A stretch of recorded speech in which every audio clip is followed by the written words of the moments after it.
এই যে মিষ্টি কিনছি, ভাবছো তো কেন মিষ্টি কিনছি? চলো তাহলে তোমাদের বলি।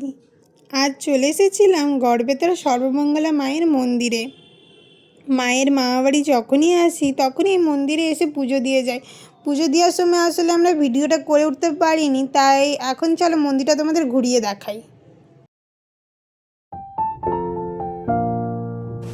এই মন্দিরের অনেক ইতিহাস আছে, আমার ঠিক সেইভাবে জানা নেই। ভেতরে ছবি তোলার অ্যালাউ ছিল না, তাই গিয়ে ভেতরটা তুলতে পারিনি, কিন্তু বাইরেটা সত্যি খুব সুন্দর জায়গা।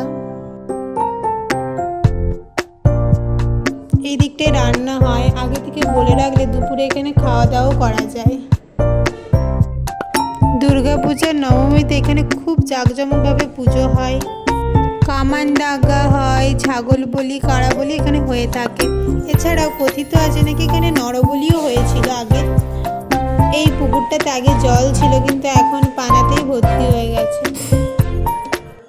আজকে দিনটা এভাবে গেল আমাদের। টাটা, পরের ব্লগে আবার দেখা হবে।